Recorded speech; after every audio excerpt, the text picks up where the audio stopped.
Halo Sobat PPATK, jumpa lagi di Jumatan, Jumpa PPATK Pekanan. Bersama saya, M. Natsir Konga. Sobat PPATK, luar biasa hari ini kita kehadiran ahli ya, Kakak Verti Srikandi. Sobat PPATK, beliau ini sudah lama juga berkarir di PPATK dan banyak sekali produk-produk hukum yang beliau ikut ya melahirkan dari keberadaan rejim anti pencucian uang. Kak Verti alumni Fakultas Hukum Universitas Jenderal Sudirman ya. Betul. Sekarang lagi mengambil S2 di Monash University. Bidang Master Public Policy and Management, Pak. Wais, keren. Nah, baru saja Kak Verti ini menjadi saksi ahli kasus pendanaan terorisme Forum Medan ya. Betul. Tersangkanya nanti beliau akan jelaskan. Nah, kami nih Kak Verti mau tahu ya modus apa saja yang baru ya. Karena kalau yang lama kita tahu kan itu model FAI, melakukan tindak pidana perampokan, kemudian uang hasilnya itu untuk mendanai kegiatan terorisme. Tapi ke belakang ini kan mereka udah lebih soft ya, udah lebih canggih ya. Pengiriman dananya juga kadang-kadang agak sulit tercium oleh penegak hukum gitu. Nah, pengalaman Kak Verti ini ya di dalam melihat modus operandi dari pelaku tindak terorisme itu seperti apa, Kak? Iya. Aduh, makasih banyak nih Bang Q. Jadi sekalian mau share ini Pak, kemarin Februari saya diundang jadi speakers Pak dari Nanyang Technology University Singapura di Raja Ratnam. Iya Pak. Jadi kemarin kebetulan mereka ada berkumpul researcher ya Pak dari di Raja Ratnam. Kebetulan sangat kekurangan untuk researchers untuk pendanaan terorisme. Jadi kalau terorismenya sudah banyak, tapi pendanaan terorismenya nggak banyak. Iya, dan kita punya pengalaman banyak juga kita ya. Punya pengalaman banyak di sana. Iya, menarik ini. Jadi kemarin kebetulan ini sekalian karena Bang Q tanyanya terkait dengan modus baru. Iya. Saya juga menyampaikan bahwa modus terbaru itu adalah menggunakan unveiling digital technology, Pak. Jadi banyak penggunaan digital teknologi. Iya, Nah, seperti tadi penggunaan cryptocurrency, kemudian crowdfunding. Kalau kita definisikan crowdfunding itu adalah pengumpulan donasi, tapi wajib lewat internet. Nah, kalau kita cerita internet, pasti paymentnya kalau nggak e-wallet, kita pakai rekening transfer bank biasa, atau termasuk juga pengumpulan dengan menggunakan kripto. Cuman memang nanti yang menjadi menariknya adalah siapa yang mengumpulkan dananya. Nah, biasanya ada yang menggunakan sham NPO, jadi mengatasnamakan sham NPO, yaitu NPO yang memang didirikan oleh organisasi teroris itu sendiri secara nyata. Jadi ada ART-nya Pak, kalau misalnya saya lagi memberikan mereka juga punya ada ART-nya Pak, yang mungkin sebenarnya kalau dinyatakan di dalam undang ormas tidak legal, tapi dia membuat ada ART-nya, jadi jelas sebenarnya tujuannya apa, supaya tidak nggak overlap dengan yang bagian operasional untuk insidennya. Jadi kadang kalau saya jadi ahli Pak suka dipaparkan terkait dengan ini ada ART-nya gitu. Salah satunya itu. Nah, jadi researchers itu dari mana aja tuh? Yang kumpul kemarin hampir dari seluruh dunia Pak. Jadi dari beberapa universitas, termasuk juga kemarin ketemu panelis yang bareng saya itu teman dari PhD kandidat dari kuliah di ANU Australian University. Tapi memang spesifiknya mereka di terorisme. Jadi cerita beberapa terkait dengan evolusi terkait dengan pergerakan terorisme. Karena JAD kan ada perubahan beberapa pimpinan Pak, karena tertangkap terhadap para Wijayanto dan lain sebagainya. Nah, kebetulan pendanaan terorismenya nggak ada, full cuman di saya, jadi kita sharing di sana. Jadi ketika kumpul researchers itu apa yang Kak Verti sampaikan ke mereka? Ya, kemarin kita lebih banyak menyampaikan terkait dengan tipologi Pak. Pertama memang pada saya tanyakan dari teman-teman researcher, saya bilang kenapa kok nggak banyak research terkait dengan pendanaan terorisme di Raja Ratnam. Ternyata kesulitan data Pak. Nah, jadi sebenarnya mungkin mereka agak bingung karena ngeblended sistem putusan di kita itu di Indonesia pendanaan terorisme itu tidak lepas dari terorismenya Pak. Jadi selalu yang namanya jaksa akan akan mengkumulatifkan pendanaan terorisme dengan terorismenya untuk memastikan. Walaupun sebenarnya terorismenya tidak ansih harus insiden. Pasti dengan dia terlibat kegiatan terorismenya saja, tapi tidak yang harus insiden. Misalnya tidak insiden itu misalnya ikut pelatihan camp, ikut propaganda, kemudian melakukan proses radikalisasi, itu kan bukan insiden yang ngebom gitu ya Pak, itu enggak. Nah jadi ternyata untuk melakukan propaganda, kemudian camp, logistik, membeli barang, menghidupi keluarga jihadis itu membutuhkan dana.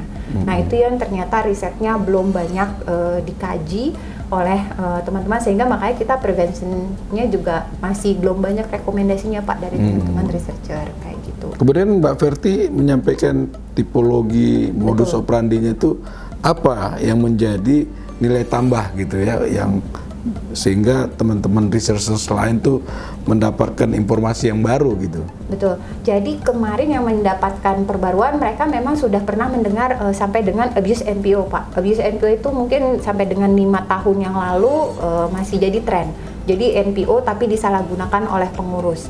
Tetapi kesini-kesini mereka baru mengetahui ternyata banyak adanya yang namanya sham NPO yang ternyata nyata-nyata seperti yang memang sudah nyata-nyata membuat ya Pak, itu adalah JI dan JAD, Jamaah Islamiyah dan Jamaah Ansor Daulah. Jadi seperti misalnya kasus ahli saya kemarin, Forum Medan itu terkait dengan JAD Pak, afiliasi dibentuk oleh Jamaah Ansor Daulah. Tapi kalau kayak sham organizer mungkin yang sudah pernah dengar juga, itu dia terafiliasi dengan Jamaah Islamiyah. Jadi memang kalau dibuat ada strukturnya Pak, kalau yang disampaikan kami ada strukturnya, dan sham organizer atau Forum Medan ataupun dia masuk dalam struktur organisasi teroris. Jadi Forum Medan ini punya struktur, betul, pengurus, betul. Lalu kemudian mengumpulkan dana dari masyarakat. Betul. Itu seperti apa mereka mengumpulkannya? Ya, jadi biasanya mereka mengumpulkan dengan teknik crowdfunding Pak. Jadi menggunakan, kita nggak bilang propaganda gitu ya Pak, atau misalnya publikasi-publikasi di media, semua media sosial. Betul. Facebook kah, Telegram kah, bahkan ada misalnya pengumpulan dana direct langsung dari kegiatan-kegiatan kayak Car Free Day kayak gitu, tapi nggak banyak. Memang mostly adalah menggunakan yang namanya forum sosial media.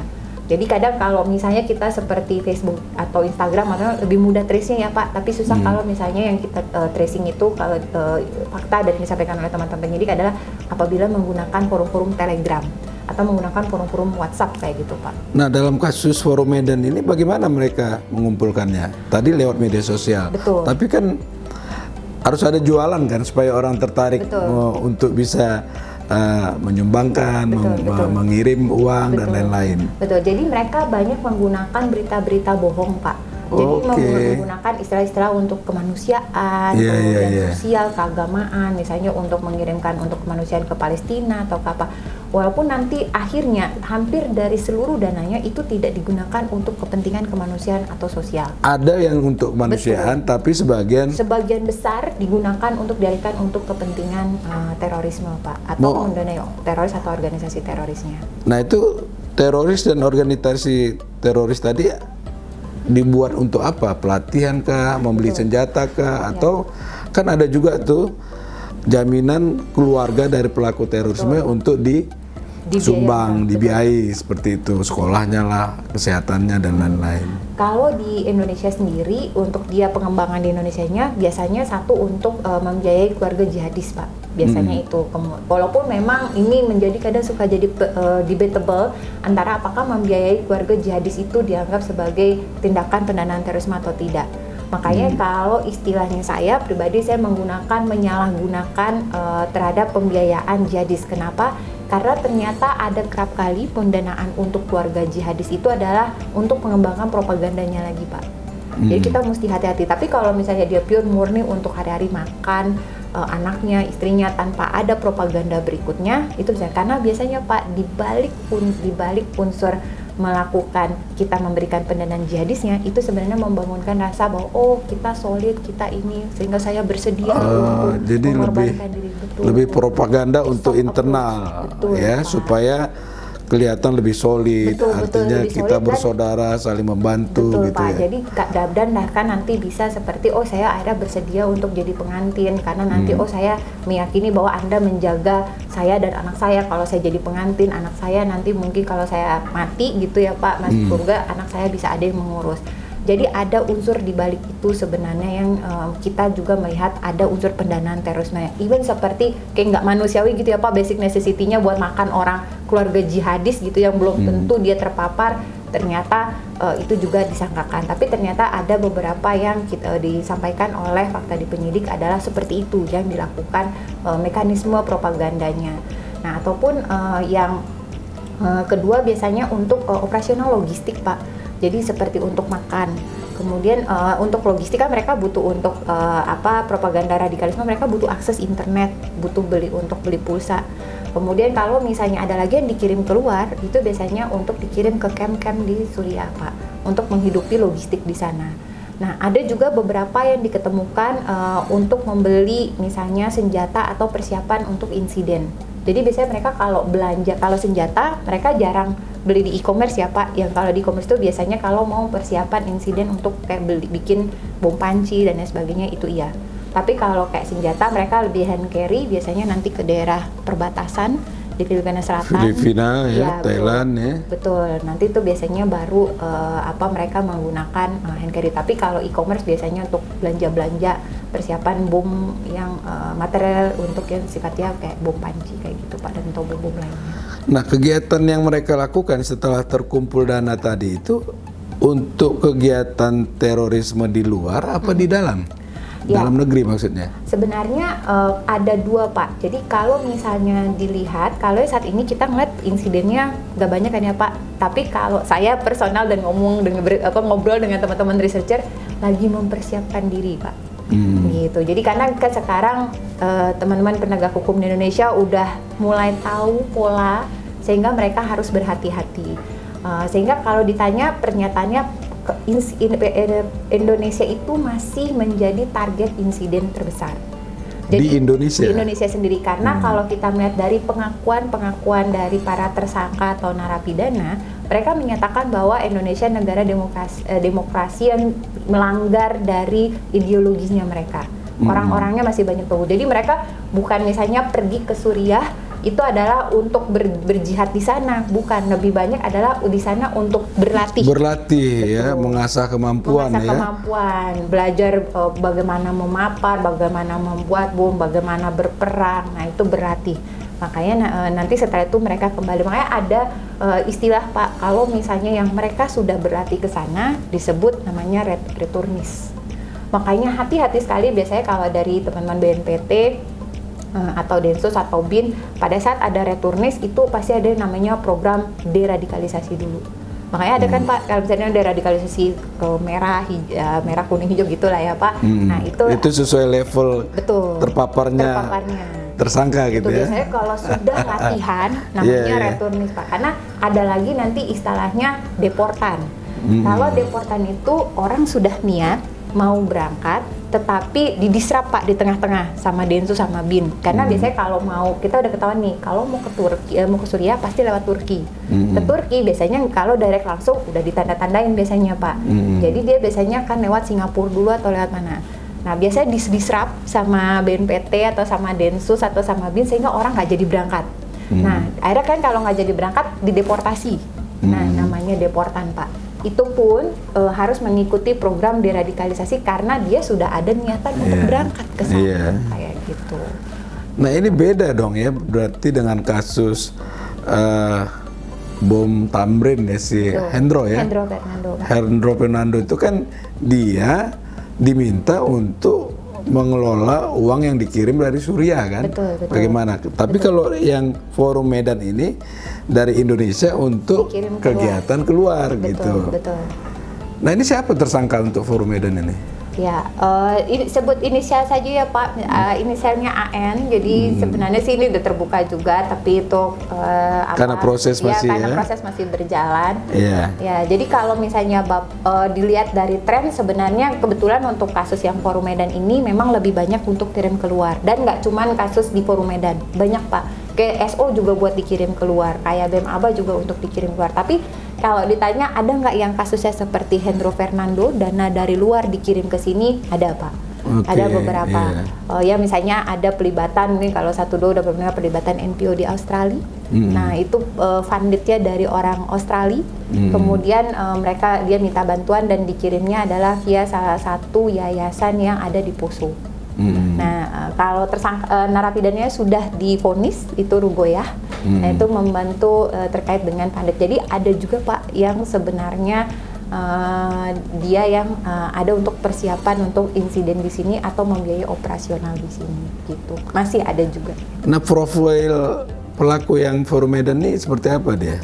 Laki-laki atau perempuan? Laki-laki Pak, ada sebenarnya Forum Medan ini yang di kasus yang saya ikut diminta keterangannya ada 3 orang. Nah jadi ini semuanya lebih kepada kayak pedagang, ya jadi pedagang. Pedagang besar? Pedagang sedang lah ya Pak, UMKM lah ya. Pedagang UMKM. Nah itu jadi dia memang ada yang dari funded sendiri, tapi lebih kepada tugas utamanya adalah collecting dana berdasarkan perintah ya Pak. Hasil dari kalau sudah membayarkan diri biasanya nanti ada sejenis kayak mentor gitu ya Pak yang. Jadi mereka ini benar-benar pelaku lapangan ya? Betul, pelaku bukan di lapangan. Otak dari sebuah organisasi. Bukan Pak, jadi otaknya biasanya sudah diketahui tapi mungkin keberadaannya masih sulit, jadi kadang DPO. Cuman kalau ya itu tergantung lagi, misalnya proses intelijennya berjalan kan suka pindah-pindah ya Pak kalau mereka gitu, atau dengan menggunakan nama alias juga cukup banyak sih. Nah ini Kak Verti nih, Sobat PPATK ini jadi tertanya-tanya nih, AN itu selain pedagang, mungkin usianya, terus berapa lama dia sudah berkecimpung di kegiatan terorisme ini? Ya, jadi AN dan teman-teman ini Pak ya, bertiga ini dia sebenarnya pedagang makanan UMKM. Hari-harinya adalah bekerja seperti itu. Omsetnya gede? Enggak Pak, dia omsetnya kecil. Makanya sebenarnya kalau kita pemahaman untuk pendanaan teror, kalau untuk yang sekarang, walaupun dia itu hanya puluhan juta, 30-40 juta, tapi yang terkumpul menggunakan Forum Medan itu sampai ratusan juta Pak. Sebenarnya kalau dia omset pedagangnya dia UMKM biasa lah ya Pak, puluhan belasan juta, tetapi memang dia jatuhnya untuk pendanaan terorisme di Forum Medan lebih kepada bukan self-funded, tapi dia lebih kepada saya mengkolek dana, ya dia juga memberikan dananya juga, tapi sebenarnya main utama di kasusnya adalah dia mengelola untuk pengumpulan dananya. Nah, jadi sebenarnya kalau ditanya dia sudah berapa lama, cukup lama Pak. Dia sudah sejak dari 2015-16 gitu ya membayarkan dirinya. Kemudian melakukan pengumpulan dananya itu di 2017-18. Jadi udah cukup lama Pak sebenarnya untuk Forum Medan ini. Kok bisa begitu tertarik dia dan sampai membayarkan diri itu apa? Biasanya ada kesamaan ideologi Pak. Oh, ya, jadi kalau di dalam yang disampaikan, saya pernyataan-pernyataan mereka lebih kepada memang merasa sepakat dan setuju gitu bahwa ternyata pemerintah ini zolim gitu, pemerintah ini togut gitu ya Pak, kafir gitu, tidak sesuai dengan menjalankan prinsip-prinsip keislaman. Jadi menegakkan syariah Islam. Betul. Itunya. Dan mereka sebenarnya menyatakan atau mengakui bahwa yang negara yang membaiatkan atau sesuai dengan prinsip-prinsip agama ya adalah Suriah itu Pak. ISIL itu yang Islamic State ya Irak dan Suriah itu yang dianggap sebagai yang sebenar-benarnya idealnya ya. Betul. Idealnya sebuah negara itu menganut ideologi yang seperti syariah Syria dan Irak ya. Syria dan Irak. Oke, jadi yang kedua juga dua temannya sama gitu sama ya? Pak, membayatkan Nah, jadi ini mereka nih intens tuh ketemunya, lalu kemudian di dalam menggalang tadi tuh apa yang dia lakukan? Ya, sebenarnya kalau misalnya intens ketemu biasanya tergantung, mereka juga harus maintain ini ya Pak, biar tidak terlalu ketahuan atau kasat mata dilihat oleh intel, karena pasti kan mereka juga udah dibawa surveillance surveillance kegiatan dari underground dan semuanya. Betul, jadi mereka bertemu memang di saat misalnya memang kita harus mengumpulkan dana, kita harus mengirim dana gitu kan, karena kan pengirimannya tadi tidak hanya cash and carry Pak, ada yang lewat hawala juga. Jadi kalau hawala tuh pengiriman jasa uang tetapi yang informal. Jadi biasanya lewat Turki. Nah di Turkinya itu nggak lewat remitansi legal Pak, atau remitansi yang formal. Di beberapa negara, kenapa kita nggak bilang legal nggak ilegal? Karena di beberapa negara ada yang menyatakan hawala itu yang informal itu legal, boleh. Di daerah-daerah Timur Tengah biasa Pak. Biasa ya, di Cina biasa seperti itu ya. Biasanya nanti karena biasanya kita hubnya itu untuk pengiriman dana selalu lewat Turki. Jadi selalu lewat Turki. Nanti dari Turki ada orang yang agen di sana yang punya agen di Suriah. Nah biasanya uangnya pasti nyampe ke Suriah di sana Pak. Nah, jadi kalau mereka tugasnya apa setelah mengumpulkan, biasanya mereka harus mengirimkan dana satu via remitansi tersebut, bisa pakai remitansi formal di Indonesianya, bisa pakai remitansi informalnya di Indonesianya. Kemudian bisa juga pakai transfer dana rekening bank gitu dari Indonesia ke ke Turkinya, nanti Turkinya baru pakai remitansinya. Ada juga yang mengirim pakai uang, tapi untuk 3 orang ini dia tidak mengirimkan hand carry Pak. Dia ngumpulin dana, ada lagi orang lain yang di-assign, yang ditunjuk untuk membawa uang hand carry untuk dibawa ke Suriah.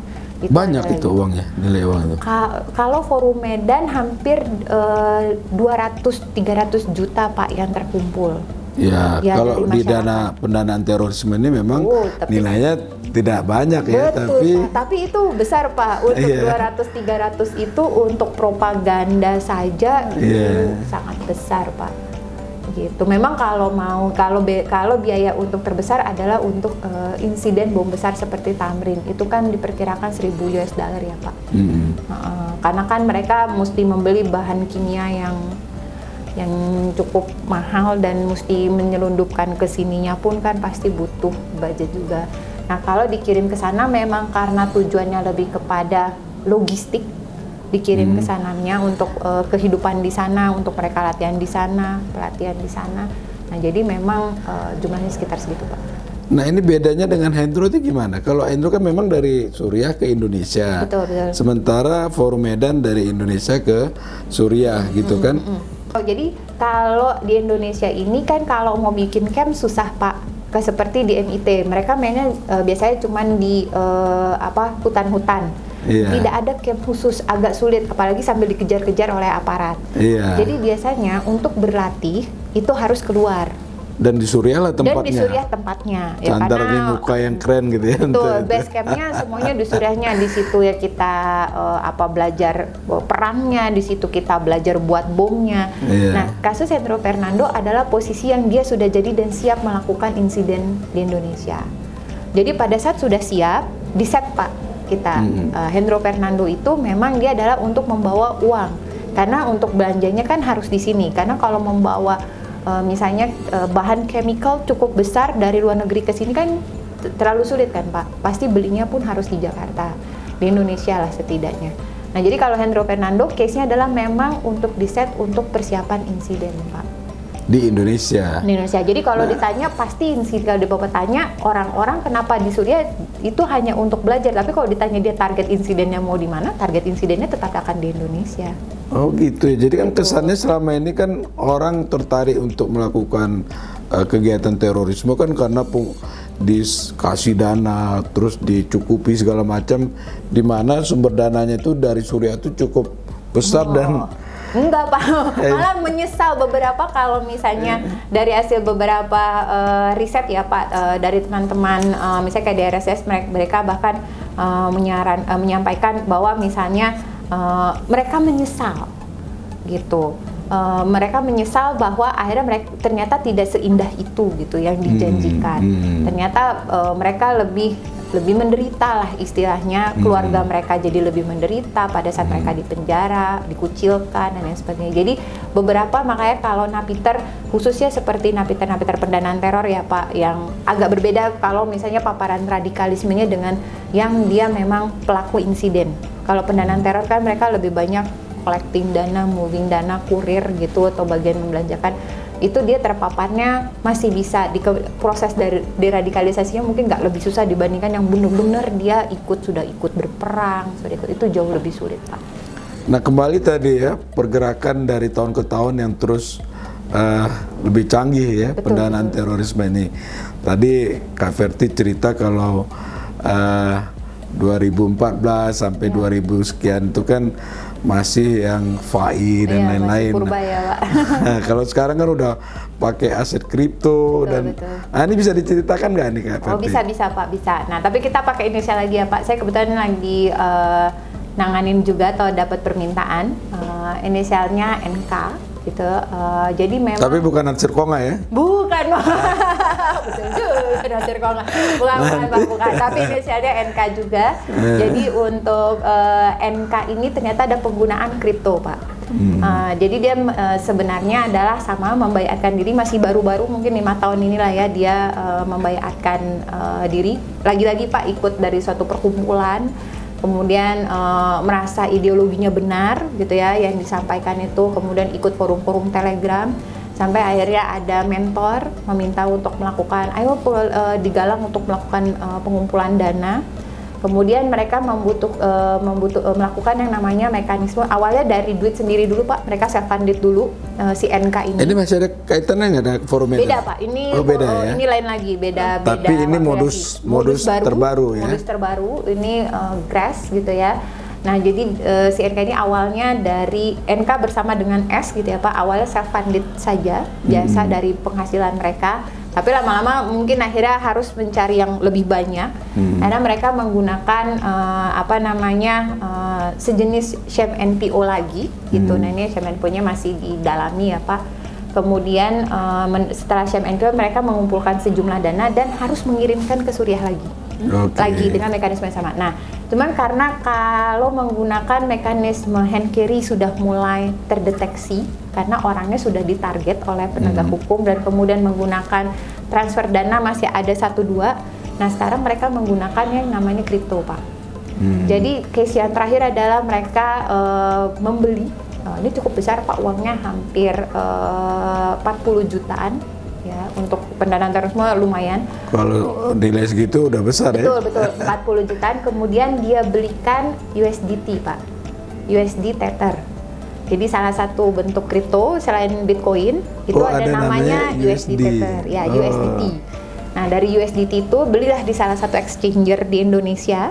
Nah kemudian dari exchanger tersebut diketahui dikirimkan ke salah satu exchanger di Suriah.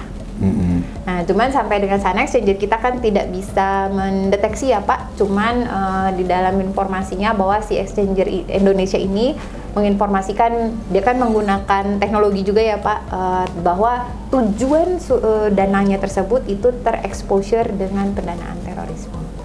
Jadi uangnya sudah di sana. Kalau ditanya proses penegakan hukumnya saat ini ternyata ada pelibatan warga negara asing dan kita sedang meminta mutual legal assistance ke negara tersebut terkait dengan keberadaan atau keterlibatan dari warga negara asing. Bagaimana penyidik dari dalam memproses itu? Lebih sulit dengan yang konvensional nggak? Kalau kripto sebenarnya sekarang beberapa penyidik sudah memiliki kemampuan Pak, belum banyak. Cuman memang kalau kita ada kendalanya itu adalah kita nggak punya blockchain analytical toolsnya Pak, penyidik itu. Walaupun beberapa ada dibantu ya Pak dari negara-negara sahabat gitu ya, kita dipinjemin akun gitu, karena tanpa adanya blockchain analytical tools itu kita nggak bisa tracing. Nah kemarin itu susah Pak, jadi manual itu walaupun dibilang tercatat di dalam buku besar ledger, tapi kan kalau tidak di cluster menggunakan blockchain analytical tools-nya, kita manual sekali Pak, ngerjain itu susah, bisa lama sekali, susah sekali gitu Pak. Tapi sih yang alhamdulillahnya yang ini kita dibantu sama dipinjamkan akun ya Pak, dan PPATK juga punya gitu ya. PPATK kita udah punya ya? Punya Pak, kita udah pakai juga, jadi kita menggunakan blockchain analytical tools itu kita jadi tahu destination setidaknya dia di exchanger terakhirnya di mana. Karena gini, konsep dari kripto itu pasti di hilirnya akan di cash out Pak, akan diambil untuk diubah jadi bentuk fiatnya, dolarnya kah, rupiahnya kah, pasti. Dan hanya untuk bisa mendolarkan atau merupiahkannya itu hanya lewat exchanger. Jadi sobat PPATK, fiat itu adalah uang kertas. Betul. Gitu ya, KPT ya, dalam bentuk rupiah ataupun dolar atau ya. mata uang asing lainnya. Iya. Sehingga lebih mudah lagi digunakan kan. Betul Pak, betul. Nah, sekarang Kak Ferti kan waktu di Singapura itu kan ketemu tuh dari seluruh banyak negara ya, para researcher ya. Betul. Kemudian apa yang dari pertukaran informasi itu yang Kak Verti dapat dari teman-teman lain itu seperti apa tuh? Ya, sebenarnya kalau waktu pas di Singapura itu yang membahas terkait pendanaan terorisme memang lebih banyak hanya saya, Pak, gitu. Jadi kalau dari teman-teman lain itu banyak menceritakan masalah evolusi, termasuk juga misalnya menceritakan terkait dengan evolusi FPI, keterkaitan FPI, itu di salah satu riset dari teman-teman dari salah satu PhD kandidat di Indonesia. Walaupun belum terbukti, tapi based on riset saja sih Pak, misalnya kemarin bahwa memang FPI itu melihat dari sisi apakah ada unsur terorismenya atau tidak.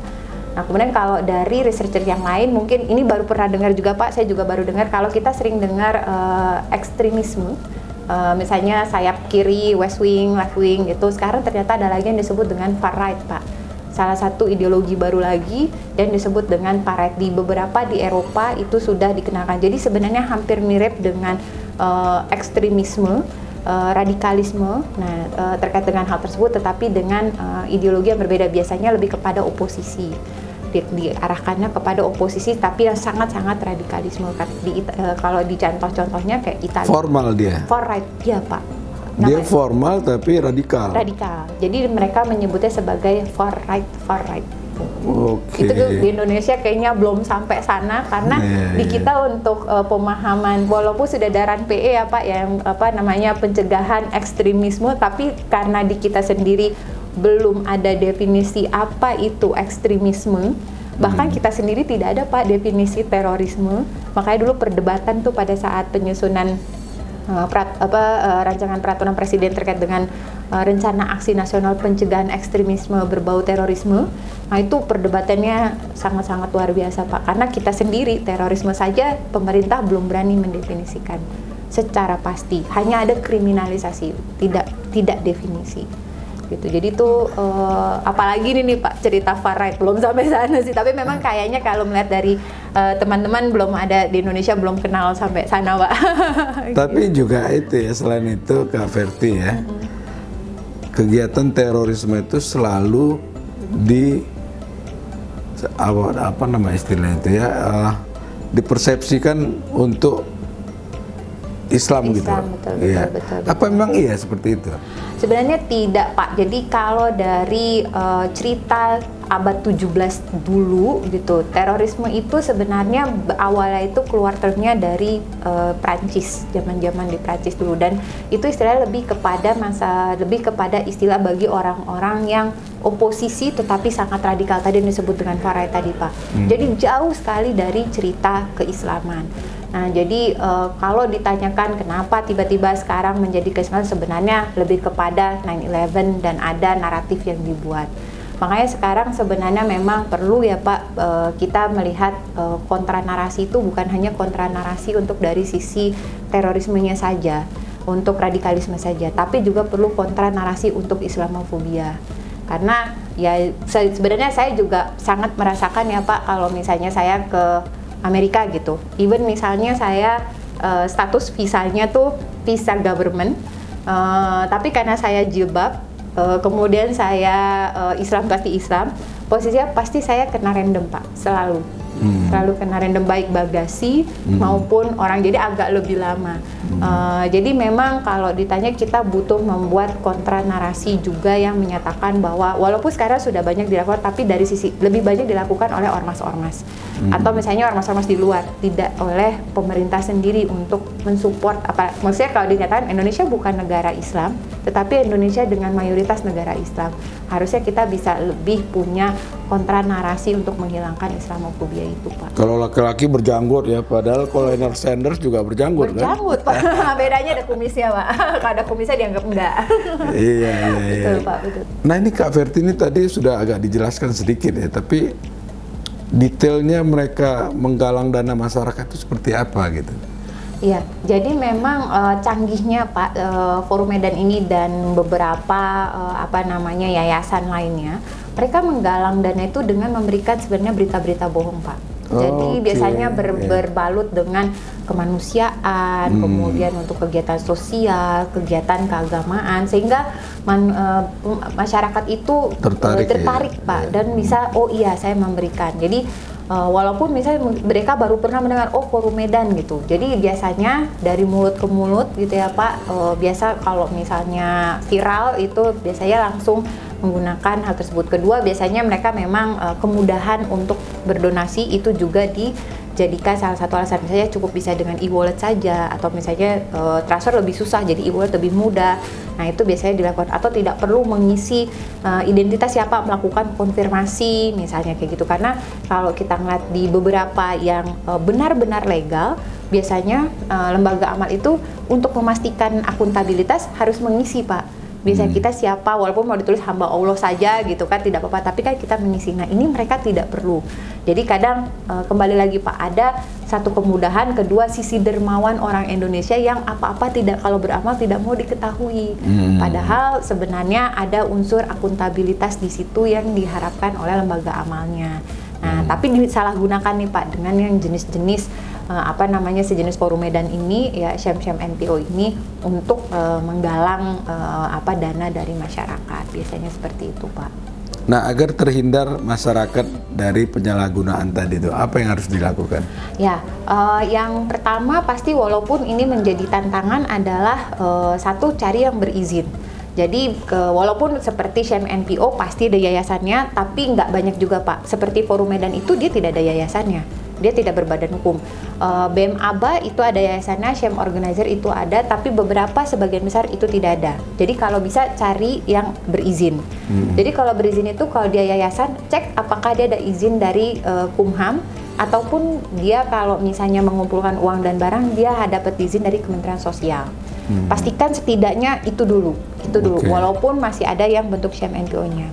Kedua, lihat-lihat programnya.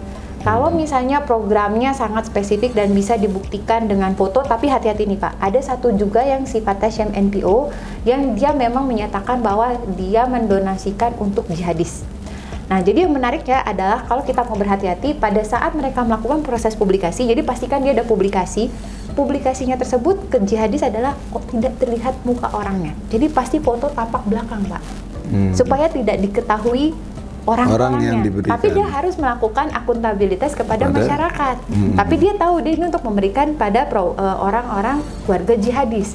Nah, tapi karena dianya sendiri adalah sebenarnya part dari jihadis, jadi setiap foto tampak belakang Pak, jadi nggak pernah kelihatan mukanya. Nah, tapi ada juga anggapan supaya tidak ria gitu, jadi atau juga menutupi, karena kan yang diberi itu kan adalah orang yang dianggap lebih ini. Betul. Kalau dinampakkan wajahnya seolah-olah apa gitu ya. Tapi ini bukan Pak, jadi kalau ini kan kalau kita donasi, masyarakat kan tidak memberikan secara langsung, tapi kan orang yang mengelola, pengurusnya. Jadi si pengurusnya ini yang mau memberikan, biasanya kan kita salaman, melihat memberikan bukti kepada masyarakat, oh kami pengurus memberikan. Nah ini bukan tidak ria Pak, tapi memang berdasarkan dari penyelidikan di lapangannya, supaya memang tidak diketahui bahwa mereka ini sebenarnya bagian dari jaringan. Jadi tapi mereka butuh tetap harus memberitahukan. Jadi lihat publikasinya apabila memang menemui kejanggalan-kejanggalan, nah itu mungkin bisa diperhatikan. Kemudian yang ketiga, pastikan programnya jelas. Jadi kayak publikasinya, kalau misalnya publikasinya adalah dalam bentuk uang, itu biasanya nggak clear Pak.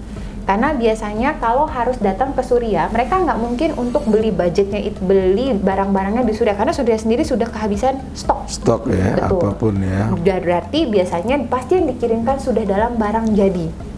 Gitu, baik entah nanti dari Indonesia kita kirim ke Suriahnya barang sudah jadi, atau kita titipkan dengan associate NPO-nya di sana via misalnya Turki dan lain sebagainya. Itu ketiga. Kemudian yang keempat, pastikan cek DTTOT Pak. Misalnya yang sudah tersebut di dalam DTTOT. Hilal Ahmad. DTTOT betul. DTTOT itu daftar terduga teroris dan organisasi teroris, sudah dipublikasikan, ada di website PPATK, websitenya Bank Indonesia, OJK, itu seluruhnya ada. Polri ya. Kemudian dikeluarkan oleh Polri berdasarkan penetapan Jakarta Pusat. Pengadilan Negeri Jakarta Pusat. Nah, di situ sudah disebut beberapa yayasan, entitas-entitas yang memang diindikasikan terkait dengan organisasi teroris, kayak Hilal Ahmad Society Indonesia, BEM ABA, kemudian ada lagi Syam Organizer. kemudian Abu Ahmad Foundation. Kita ada sekitar lebih dari 20 entitas, Pak. Yang udah masuk di TTOT. Betul, ya? Pak, betul. Oke, Sobat PPATK, luar biasa ya. Kita dapat gambaran yang cukup luas ya terhadap modus operandi dari pendanaan terorisme yang terkini ya. Jumpa lagi kita Sobat PPATK di Jumatan. Jumpa PPATK Pekanan. Kalau bersih, kenapa harus risih?